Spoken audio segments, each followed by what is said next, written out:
Noida greater Noida में चलेगी diesel mini buses, सफर होगा आसान। नोएडा ग्रेटर नोएडा के लोगों के लिए अच्छी खबर है। अब यहाँ 44 सीटर डीजल मिनी बसेस चलाई जाएंगी, जिससे खास तौर पर देहात क्षेत्रों के यात्रियों को बड़ी राहत मिलेगी।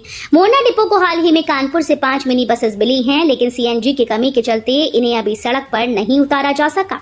डिपो प्रशासन ने शासन से अनुमति मांगी है और उम्मीद है कि जल्द ही इन बसेस का संचालन शुरू कर दिया जाएगा। देश के 15वें उपराष्ट्रपति बने सीपी राधाकृष्णन, पीएम मोदी और सीएम योगी ने दी बधाई। देश को नया उपराष्ट्रपति मिल गया है। एनडीए उम्मीदवार सीपी राधाकृष्णन ने उपराष्ट्रपति चुनाव में भारी जीत दर्ज की और सुदर्शन रेड्डी को 152 वोटों से हराया। राधाकृष्णन देश के 15वें उपराष्ट्रपति बने। उनकी जीत पर प्रधानमंत्री नरेंद्र मोदी ने बधाई देते हुए लिखा कि राधाकृष्णन का जीवन सदैव समाज सेवा और वंचितों को सशक्त बनाने के लिए समर्पित रहा है। वहीं मुख्यमंत्री योगी आदित्यनाथ ने कहा कि उनकी निष्ठा और अनुभव लोकतांत्रिक परंपराओं को और भी सशक्त बनाएंगी। यूपी सरकार की स्कीम स्टार्टअप कारोबार के लिए मिलेगा इंटरेस्ट फ्री लोन और ट्रेनिंग। अगर आप भी खुद का बिजनेस या स्टार्टअप शुरू करना चाहते हैं तो यूपी सरकार आपके लिए बड़ा मौका लेकर आई है। योगी सरकार की खास योजना के तहत युवाओं और महिलाओं को बिना ब्याज का लोन और बिजनेस की ट्रेनिंग दी जा रही है। सरकारी गारंटी पर मिलने वाले इस इंटरेस्ट फ्री लोन से न सिर्फ नए कारोबारी आत्मनिर्भर बनेंगे, बल्कि प्रदेश में रोजगार के अवसर भी बढ़ेंगे। अब तक हजारों युवा और महिलाएं इस योजना से जुड़कर सफल बिजनेसमैन और बिजनेस वुमेन बन चुके हैं। यूपी में नई रेल लाइन और गाजियाबाद में ट्रांसपोर्ट नगर, मिलेगा जाम से निजात। योगी सरकार यूपी में बुनियादी ढांचे को मजबूत करने के लिए बड़े कदम उठा रही है। प्रदेश में 52 किलोमीटर लंबी नई रेलवे लाइन बिछाई जाएगी और 52 किलोमीटर लंबी रेलवे लाइन बिछाकर जिसके तहत 7 नए रेलवे स्टेशन का निर्माण किया जाएगा। वहीं गाजियाबाद में 2 ट्रांसपोर्ट नगर और 3 ट्रक पार्किंग बनाई जाएगी। इसके लिए लोनी, लालकुआं, फर्रुखा नगर रोड, अटौर और भोजपुर में जमीन चिन्हित की गई। इन प्रोजेक्ट से गाजियाबाद में ट्रकों की एंट्री बंद होगी, जिससे जाम से राहत मिलेगी और औद्योगिक नगरी को नई रफ्तार मिलेगी। योगी कैबिनेट का फैसला, विंध्याचल रेलवे स्टेशन का नाम बदला, अब होगा विंध्याचल धाम। योगी सरकार ने यूपी के श्रद्धालुओं को बड़ी सौगात दी। प्रदेश कैबिनेट ने विंध्याचल रेलवे स्टेशन का नाम बदलने का फैसला किया। अब ये स्टेशन विंध्याचल धाम रेलवे स्टेशन के नाम से जाना जाएगा। राज्यपाल आनंदीबेन पटेल ने सरकार के अनुरोध पर नाम बदलने को मंजूरी दे दी। प्रमुख सचिव अजय चौहान ने बताया कि इस संबंध में मिर्जापुर के डीएम पवन कुमार गंगवार को आधिकारिक पत्र भेज दिया गया है। अलीगढ़ की नई पहचान, स्पेशल फ्लोरल थाली ने जीता सबका दिल। ताले के लिए मशहूर अलीगढ़ अब अपनी कारीगरी से भी अलग पहचान बना रहा है। यहाँ के अदनान खान ने खास पहल करते हुए हैंड पेटेंट फ्लोरल थाली लॉन्च की। पारंपरिक कांसा थालियों से अलग ये थाली पूरी तरह से हाथ की कारीगरी का नायाब नमूना है। इसे लोकल कारीगरों और एनजीओ से जुड़ी महिलाओं ने तैयार किया है। अपनी यूनिक डिजाइन और खूबसूरत फ्लोरल पेंटिंग की वजह से ये थाली बाजार में काफी पसंद की जा रही है, भले ही इसकी कीमत साधारण थालियों से थोड़ी अधिक है। गाजियाबाद के बदले की सूरत, नगर निगम 18 करोड़ से कराएगा सौंदर्यीकरण। गाजियाबाद नगर निगम शहर को नई पहचान देने जा रहा है। निगम 18 करोड़ रुपए खर्च कर 6 प्रमुख स्थानों का सौंदर्यीकरण कराएगा। इन जगहों पर गाजियाबाद के इतिहास से जुड़े स्टैच्यू भी लगाए जाएंगे।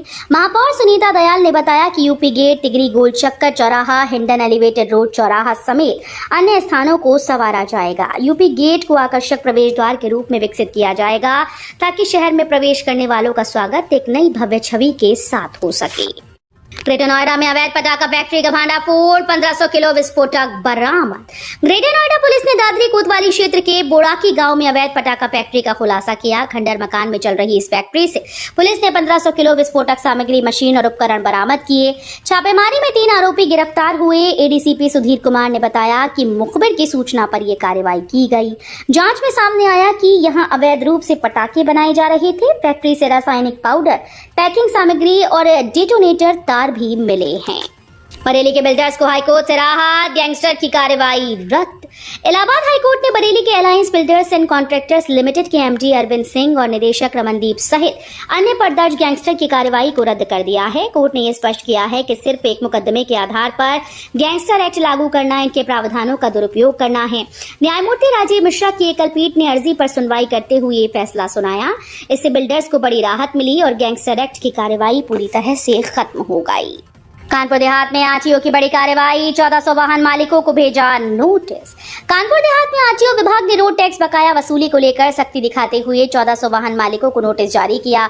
जिले में करीब 47 करोड़ रुपए रोड टैक्स बकाया है। आरटीओ प्रशांत तिवारी ने बताया कि यदि वाहन मालिक तय समय पर टैक्स जमा नहीं करेंगे तो उनकी गाड़ियों का रजिस्ट्रेशन सर्टिफिकेट निरस्त कर दिया जाएगा। विभाग ने बकायेदार वाहनों की नियमित मॉनिटरिंग शुरू कर दी है और वसूली की प्रक्रिया को और तेज कर दिया गया। ग्रेटर नोएडा में दिखेगी यूपी की ताकत, अंतर्राष्ट्रीय मंच पर जुटेंगे हजारों एग्जीबिटर। ग्रेटर नोएडा में यूपी की ताकत का बड़ा प्रदर्शन होने जा रहा है। यूपी ITS के तीसरे संस्करण में 500 विदेशी डेलीगेट्स और 2500 से ज्यादा एग्जीबिटर्स हिस्सा लेंगे। मुख्यमंत्री योगी आदित्यनाथ ने कहा कि यह आयोजन प्रदेश के क्राफ्ट, कुजीन और कल्चर को वैश्विक मंच पर प्रस्तुत करने का शानदार अवसर है। इस एक्सपो में IT, ITES, MSME, स्टार्टअप, शिक्षा, कृषि, स्वास्थ्य, पर्यटन, ऊर्जा और ODOP जैसे सेक्टर्स के उद्यमियों और निर्यातकों को दुनिया के सामने अपनी पहचान बनाने का मौका मिलेगा। DND फ्लाईओवर के अपग्रेडेशन का दूसरा चरण शुरू, नोएडा की सड़कों की होगी मरम्मत। Noida toll bridge company limited ने DND फ्लाईओवर की मरम्मत और अपग्रेडेशन के दूसरे चरण का ऐलान किया है। सड़क और अन्य सुविधाओं को दुरुस्त करने के लिए 6 करोड़ रुपए खर्च किए जाएंगे। कंपनी के बोर्ड की पिछली बैठक ने इस योजना को मंजूरी मिल चुकी है।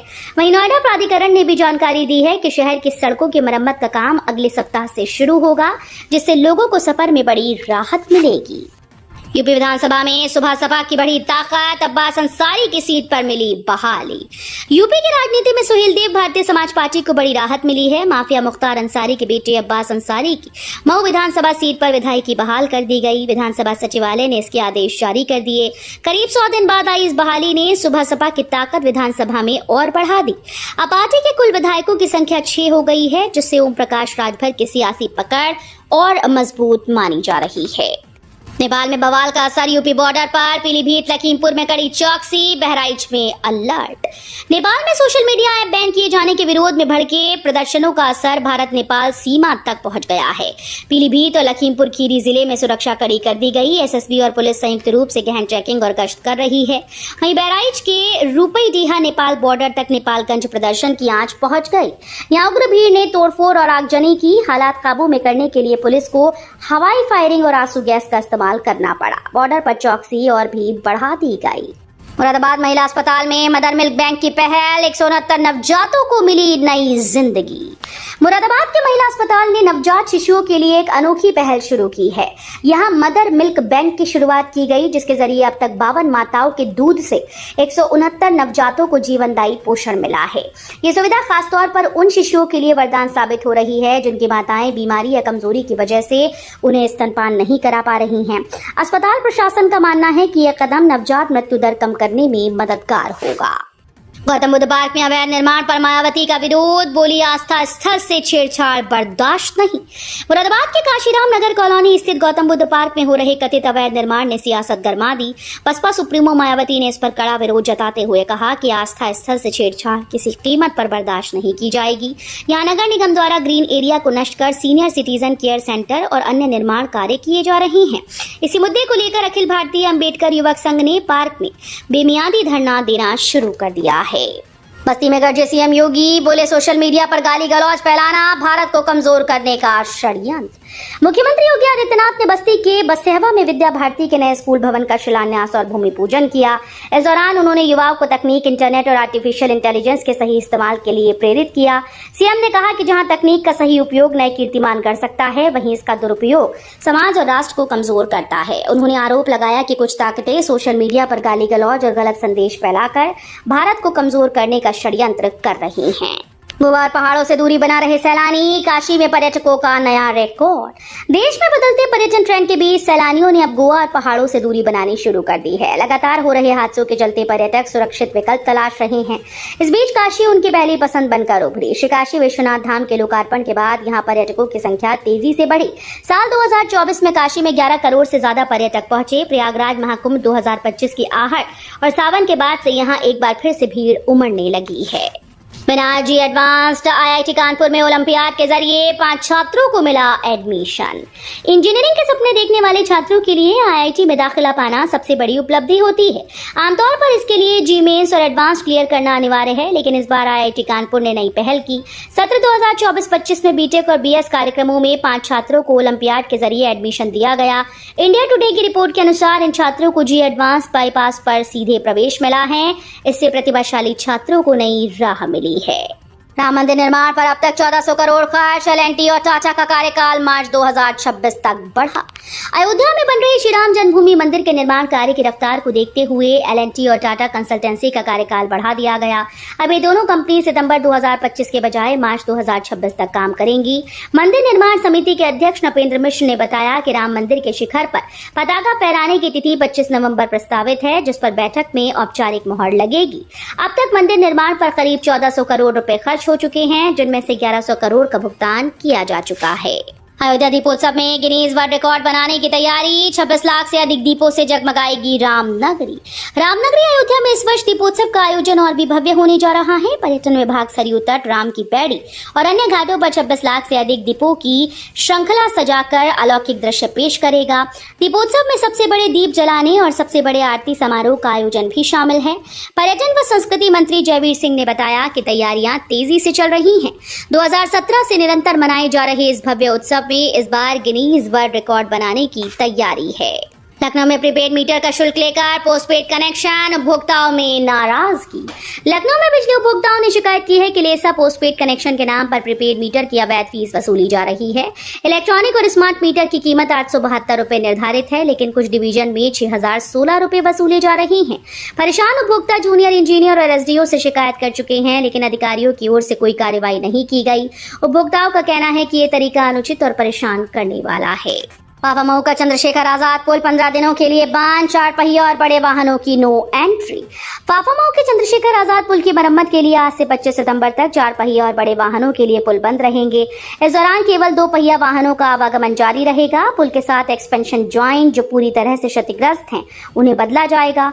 अधिकारियों ने रूट डायवर्जन की व्यवस्था की है ताकि बड़े वाहनों को परेशानी ना हो। मरम्मत का उद्देश्य पुल की सुरक्षा और सुगम आवागमन सुनिश्चित करना है। यूपी में संविदा पर 3510 सड़क सुरक्षा साथियों की भर्ती, हर महीने मिलेगा मानदेय। उत्तर प्रदेश सरकार ने सड़क सुरक्षा और युवाओं को रोजगार देने के लिए नई योजना शुरू की। इसके तहत प्रदेश की 351 तहसीलों में 3510 सड़क सुरक्षा साथियों की भर्ती की जाएगी। ये साथी सड़क पर होने वाली हर गतिविधि पर नजर रखेंगे और सुरक्षा सुनिश्चित करेंगे। योजना का मुख्य उद्देश्य सड़क हादसों और मृत्यु दर को 50% तक घटाना है। चुने गए साथियों को संविदा पर तैनात किया जाएगा और हर महीने मानदेय मिलेगा। उपराष्ट्रपति चुनाव में 100% वोटिंग, हर सांसद ने लाइन में लगकर डाला वोट। उपराष्ट्रपति चुनाव में मंगलवार को सुबह शुरू हुआ मतदान शाम 5 बजे समाप्त हो गया। इस चुनाव में कांग्रेस नेता जयराम रमेश के अनुसार सभी 315 सांसदों ने वोट डाला, जिससे 100% मतदान दर्ज हुआ। एनडीए ने सीपी राधाकृष्णन को मैदान में उतारा, जबकि विपक्षी गठबंधन ने सुप्रीम कोर्ट के पूर्व जज बी सुदर्शन रेड्डी को अपना प्रत्याशी बनाया। मतगणना